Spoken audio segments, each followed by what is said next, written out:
Before we start today's show today, I want to thank our great new sponsor, MyPillow. That's right, MyPillow. They sent me one of those, Mike Lindell and the guys did, and I've been sleeping on it for a couple of weeks now, and I've never slept better. Hey, I've got a huge and busy schedule.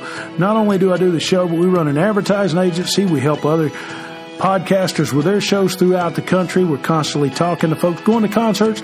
So my sleep is very important to me. So thanks to MyPillow. And remember, it's got a 10-year warranty guarantee, 60-day money-back guarantee. And yeah, you see MyPillow in stores like Walmart and Walgreens, but you can only get the premium pillows by calling MyPillow directly.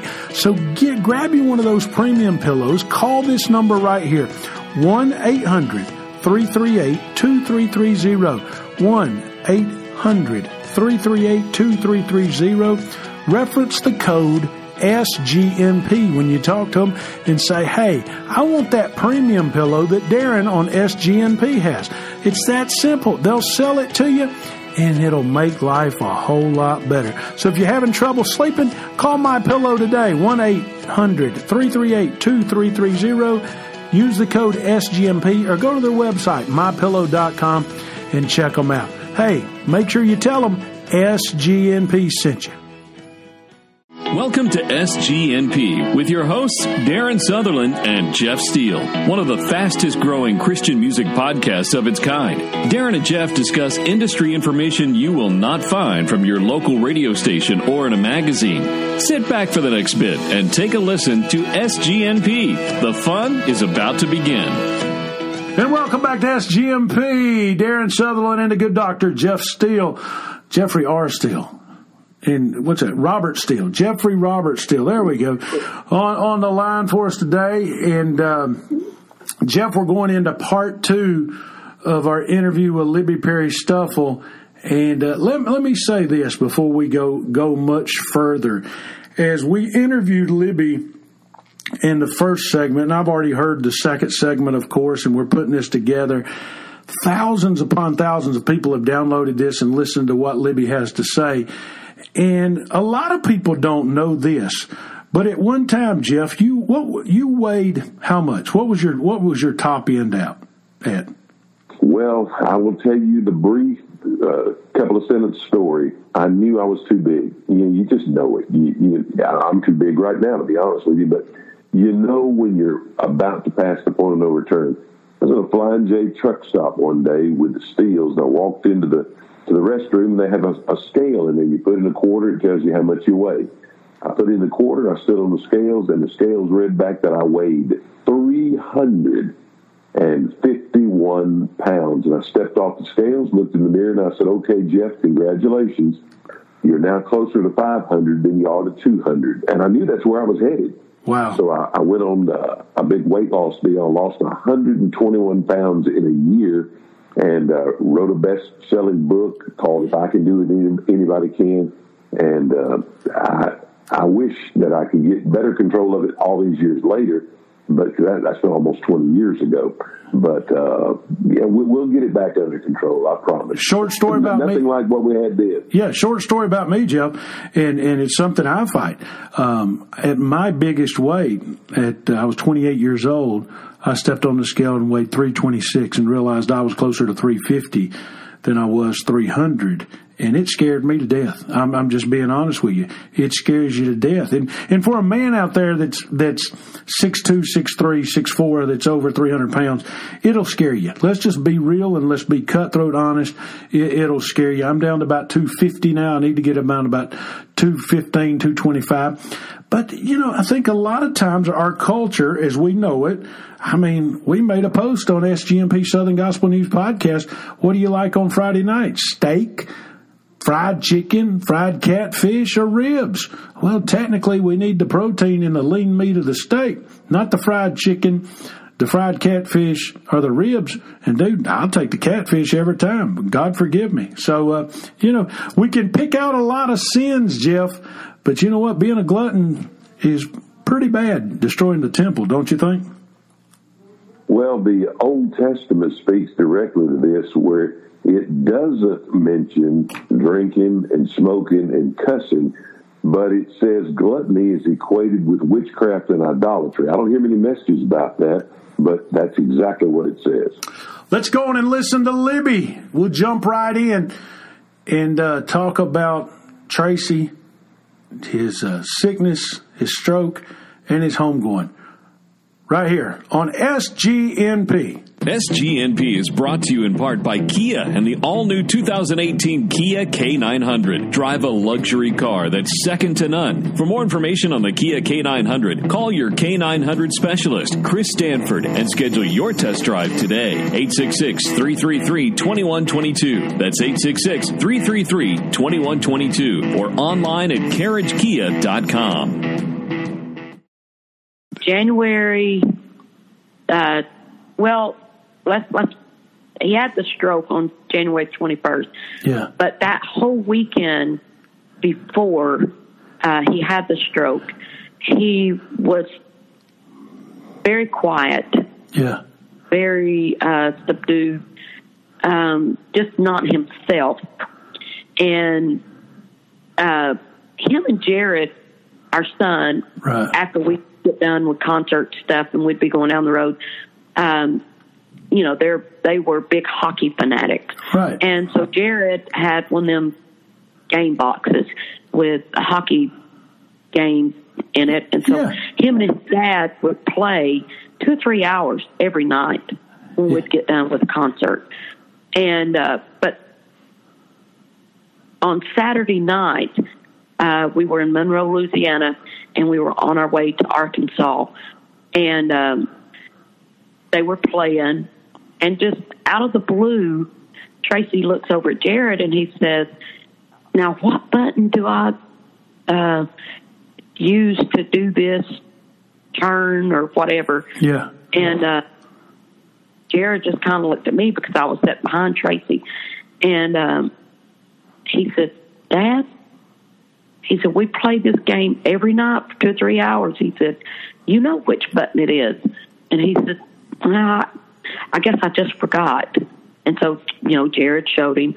And Jared just kind of turned around and looked at me like, "Okay, what's going on?" Yeah. He didn't think nothing about it.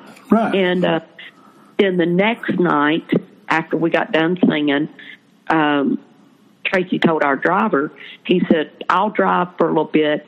And he said, "And that way you can sleep," because he had 8 hours to drive home once we got back to Nashville.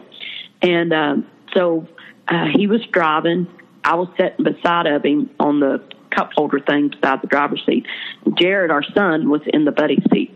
And so we were sitting up there just laughing, talking about life in general.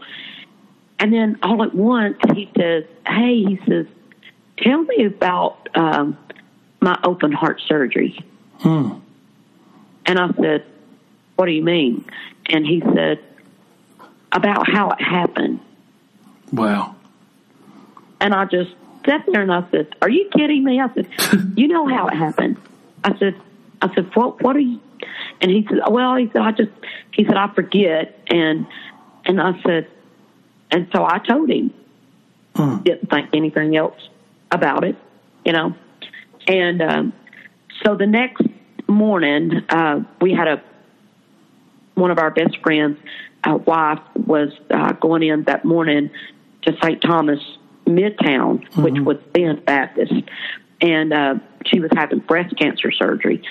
So we got up and went down for that. We stayed with the family all day, until she come out of surgery. And so the Nashville Predators hockey team was playing an early game that evening at 5:00 downtown. And so Tracy, he said, "Let's go grab a bite to eat." And he said, "We'll go to the hockey game." And then, because I was going to come back and spend the night with her so her family could go home and rest. And he said, "Then I'll drop you back off by the hospital here." I said, "Okay." So we went and ate. He was fine. Normally, Tracy, was everything but standing up in the chair, yelling and screaming, And but that night he was very, very quiet. And so after the game, we walked to the car, got in the car, and instead of taking me to the hospital, we were going home. Yeah. And so I looked at him. I said, "Are you not going to take me by the hospital and drop me off?" And he said, he got really agitated. And he said, "Well, I guess I can go this way, can't I?" And I was like, "Well, yeah." I said, "I was just asking, you know." And so we got to the hospital, and he got out of the car and came in and was visiting with our friend's wife that had the breast cancer surgery, and he was cutting up with her just like in his old self. Yeah. And so when he got ready to leave, I told him, I said, "I'm going to go walk down to the car with him, get my stuff out," and I said, "Then I'll be back up." And so I had left my cell phone, my coat and everything in the room there. And so we walked downstairs. I got my stuff out of the car, and he looked at me and he said, "I think I'm going to start back to the gym tomorrow." Mm-hmm. And I said, because he had took a little bit of a break. And so I said, "Okay." I said, "But why are you, feeling like you need to go back?" And he said, "This sluggish feeling," he said, "that I've got." He said, "It ain't worth it." And I said, "Okay." I said, "Just bring my gym bag." And I said, "And I'll go with you. We'll go whenever we start back home tomorrow." And so I kissed him goodnight, and he pulled out. Well, I went to the vending machine to get my friend something chocolate, because she loved chocolate. Yeah. And so when I got back up to the room, I opened the door. She's sitting on the edge of the bed, just bawling. And I was like, "Oh, my word." I said, "Are you okay?" And she said, "It's not me." She said, "It's Tracy." And I noticed her husband was gone, her daughter was gone, and they were going to wait on me to come back up in the room. And I said, "What do you mean it's Tracy?" I said, "What's going on?" And she said, "You need to call Tim." And so I tried to call her husband, couldn't get a hold of him. And I tried to call Tracy's phone, couldn't get a hold of him. Well, then Bill Bailey called me, and he said, "What do you know?" And I said, "I don't know nothing." And I said, "I'm trying to get a hold of Tim and been trying to get a hold of Tracy." And I said, "I can't find out anything." He said, "You need to get a hold of Tim." And so about that time, Tim calls. So I switched over to his call, and I said, "What is going on?" And he said, "Libby," "we're down here on Demonbreun," which was only a couple of blocks from the hospital.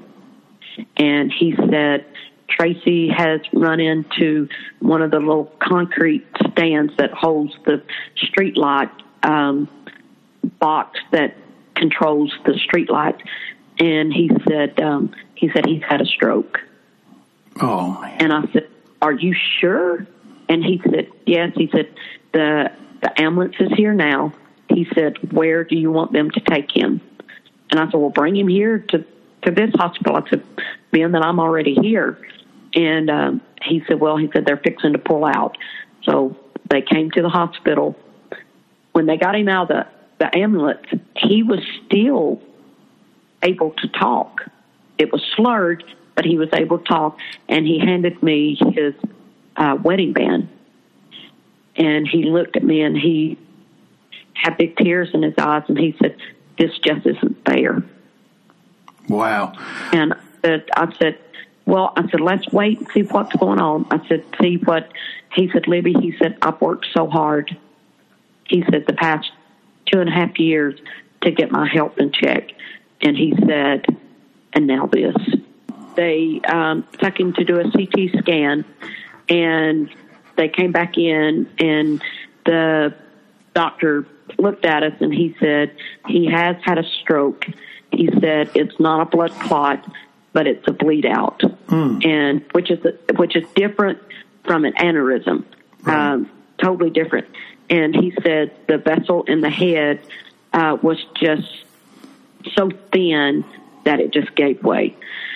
And so they were working on admitting to the ICU, and we were able to talk to him probably for about 45 minutes before his speech got to the point that it was just babbled. First of all, I'm one that, I just believe in praying first. Yeah. And so when they came in and told us that, Tracy he was upset. And so I immediately just started praying for him and just started rebuking the devil.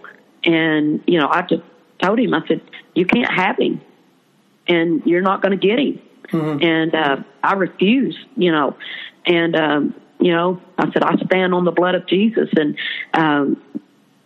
this is not going to be his time. And so they took him to the ICU, and about 3:00 in the morning, he raised up, he grabbed his head, and he went, oh, and then he laid back down, and he went into a coma. SGNP, maybe like you've never heard it. Darren, who needs Netflix? Who needs Hulu when you can listen to something like this? I mean, I'm just sitting here enthralled with every word Libby is speaking to us today. What do you think, buddy? This is an incredible story. You know what, Jeff? I think this story relays in so many facets of life. There's people out there with husbands like Libby that's laying in the hospital, wives that's in nursing homes, and so many different things. I think we need to share this with more than just our listeners, and our listeners need to share it with their Facebook friends and families and say, hey, maybe this can be a bit of an encouragement. Libby, you've still got a ministry and a business to run. Tracy's laying in the bed sick. You've got dates you have to fulfill. You've got car notes. You've got credit card bills, just like everybody else, and your husband's laying there in the hospital in a coma. Right. Well, the guys all came in. Joseph Habedank and Ron Walker. Jared was there, and I called them in, and I told them, I said, this is going to be a journey. And I told him, I said, I want y'all to get back on the road. And I said, I want you to call a friend of ours from Florida. Her name is Libbi Page. Mm-hmm. And I said, call her, get her lined up to fill in for me for ever how long it takes. And I said, we'll take it 1 week at a time, see what happens. And I said, we're in this together. And I said, we'll do what we can, but we'll take one day at a time. And so they got on the phone. They got a hold of Leah. She came up. They left out that week. Libby, I hate to bring up the elephant in the room, but what was the insurance situation at that time? He'd already had the one heart condition, and now he's back in the hospital for this stroke. It had to kind of lay on your mind at night. What was your insurance situation like then? At that time, Tracy didn't have any health insurance. Wow. Because of his previous condition with his heart. So, I'm sitting there looking at ICU per day is about $10,000 a day. Yeah. And, and I'm like, okay, God, undoubtedly this is your will. You allowed it to happen, and you're just going to have to help us. And so, but anyway, the group went back out on the road 4 days. So some quick math here. 93 days, okay, times ICU, 93 days in ICU times $10,000, and we're not even talking about the ambulance bill from where he hit the pole over there. That's almost. You're not talking the doctor's bills. You're not talking the lab work. You're not talking any of the. That's just hospital. That's over $1 million. That's over $1 million, Libby. That bill was $1.5 million. Wow. Dollars. And but anyway, every bit of money that people would give me, or they gave the group on the road extra, whatever, I would take it down to the financial department every week, and I would give them, what I had. And so anyway, we went through a lot of procedures. We went through, Tracy had EVD drains put into the brain, and what those are is a little tube that drains out the blood from the brain, and it keeps the inner cranial pressure where it's supposed to be. And those, taking them, they would quit working, they would take them out, and they would strike a bleed. So on top of the stroke that he had 4 more brain bleeds. Wow. And so that was the cause of, being in ICU for so long. And then he got meningitis on the brain. He had staph infection on the brain. He had, which he was on a ventilator. He had MRSA. He had staph infection in the lung. We would take 10 steps forward and 5 steps backwards. We went through, all different kinds of stuff there. And finally, they were able to put a permanent shunt into the right side of his brain. And they moved him to a step-down hospital. And, which he had, I don't know how many bouts of pneumonia and stuff, which, with somebody in his condition, you're going to have that. And then he was moved from there to a rehab nursing home, basically, the nasty nursing home that, well, the cleanest one I could find, but it was still I understand. The greatest. I understand. It wasn't Libby's house, right? Right. Well, and see, I never left him. I stayed with him. Wow. The 9 months that he was in the hospital, in the nursing home, in rehab, I never went home. Libby, there's a country song, and you've heard it, and I've heard it, and it's you find out who your friends are. You know what I'm talking? You know the song I'm talking about? You break down on the side of the road, you call them, you find out who your friends are. Right. You may miss a name in saying this, but when Tracy's in the hospital, did you find out who your friends were? Oh, yeah.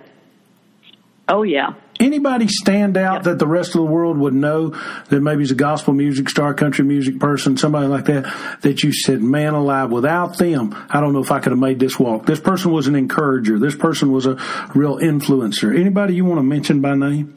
Jeff Easter would drive 2 and 3 hours out of his way to come and see Tracy. And him, even in a coma, him and Sherry would come. They'd pull that bus up to the front door, and every one of them would pile off, and they would come in, and they'd stay for ever how long they could. It didn't matter if he was in the hospital. It didn't matter if he was in a nursing home. It didn't matter if he was in rehab or if he was at home. They showed up. Radine Reese and the Kingsmen did the same thing.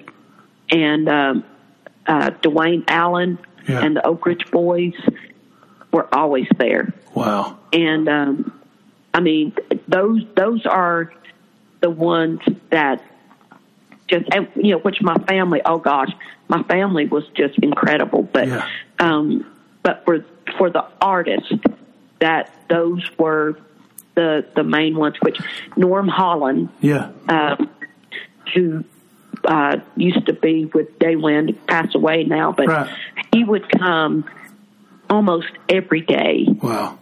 And on Sundays, he would cook a big meal and bring it, and we would go to the cafeteria, me and him and a couple of his friends, whoever he would bring, and we would eat. And, he would, just about every single day he was there. Jeff, this interview could have gone on for another we've got all kind of tape. We spent an hour and a half talking to Libbi, and these 2 episodes just talk about a few things. And we talked about with Libbi everything from walking her dog to Christmas trees to Tracy's and intimate detail. When we get a website for SGMP, and it won't be very long, I think we're going to put the interview down in its entirety and just let Libbi talk with no interruptions, no cutting, no anything like that. And I think folks will love it. SGNP is brought to you by Toccoa Falls College in Toccoa Falls, Georgia. For more information on TFC, call 706-886-7299 or visit them online at tfc.edu. That's tfc.edu. Since 1907, TFC, glorifying God through seeking and developing leaders who will impact the world for Jesus Christ. Jeff, great story from Libbi, straight, as my grandmama used to say, that came straight from the horse's mouth. Libbi just incredible, encouraging. And there's probably some lady, some man out there that's been through this. You as a pastor have counseled people that have went through things like Libbi has gone through. I mean, it's the wounds are still fresh, Jeff. I mean, this happened in early February. We're only in April. Let's see, March, middle April. We're less than, 60 days from his passing. And she boldly stands up and talks about how Tracy is still moving forward and his ministry is still moving forward, even though he's not with us. What do you say a lot of times to these folks when, I know every situation is different and there's no generic answer, but, when the pastor's standing there, what comes to mind? I mean, what do you say? And what do you have to say about what Libbi's doing now? You know, you and I talked with Mac Powell with Third Day recently, and that's for an upcoming broadcast in the very near future. But Mac said something that I really picked up on.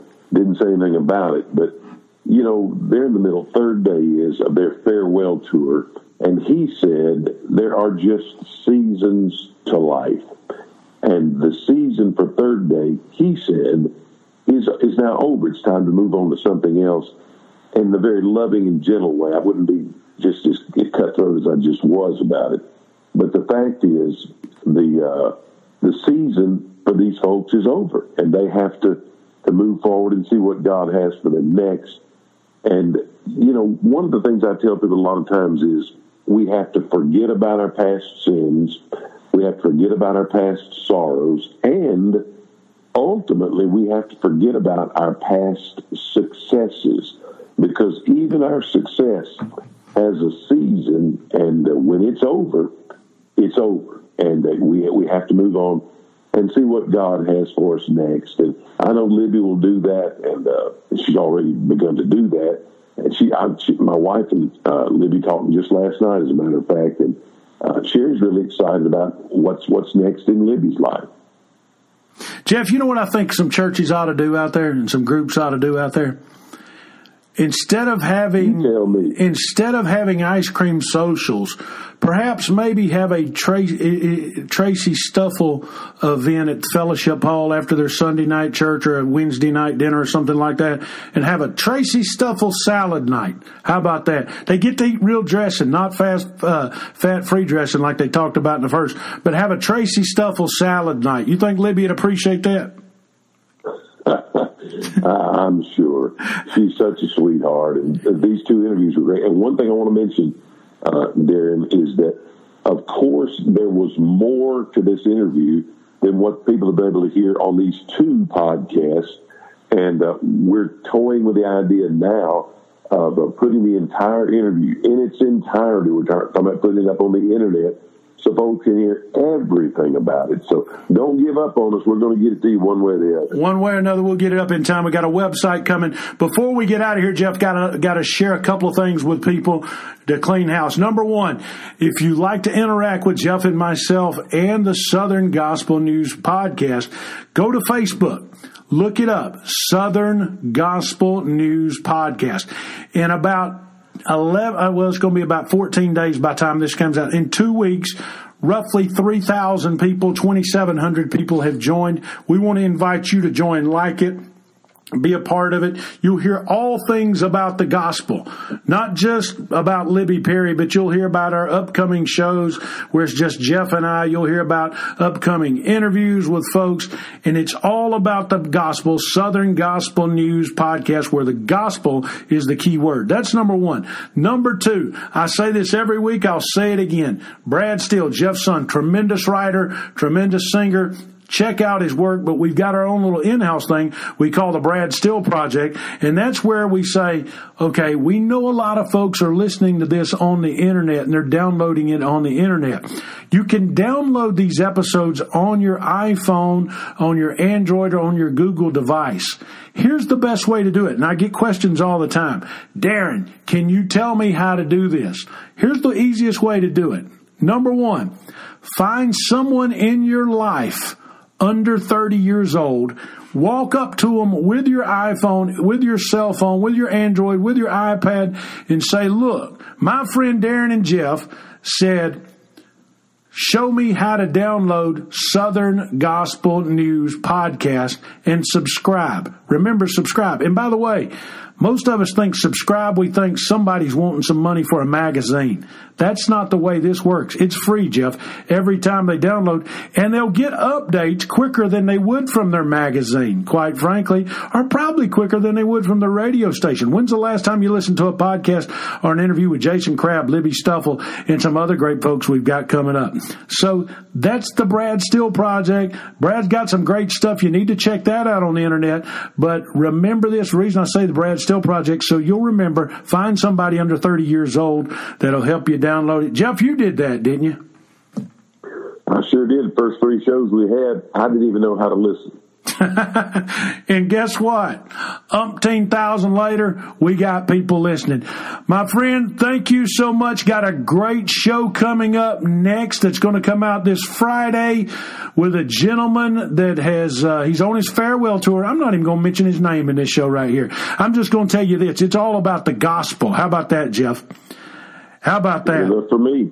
And, it's all about the gospel. This man sang with Billy Graham. He's singing, you done mentioned him earlier in the show, so people can go back and listen to the show again. And he's sang in little churches, and he loves gospel music. And I think folks are going to really like it. So, man, what a blessing. What a blessing. Jeff, is this fun or what? I'm having a ball. What's wrong with living right anyway, Jeff? Not one thing. All righty, my man. You've been listening to SGMP on the BG Ag Group Network.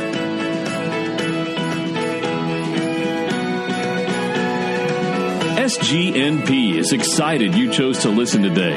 If you would leave a remark and rating in the podcast remarks section of your iTunes device, we sure would appreciate it. Share this download or any other with a friend or neighbor. For more information or to advertise or information on promoting your group or event on SGNP, call Tim Newton at 770-874-3200 or email him today at tnewton@bgadgroup.com. To book or find product from Jeff Steele and the Steeles for your next event, church service, or conference, go to jeffrsteele.com. That's jeffrsteele, STEELE.com. Southern Gospel News Podcast is a production of BG Ad Group in Marietta, Georgia. All rights reserved.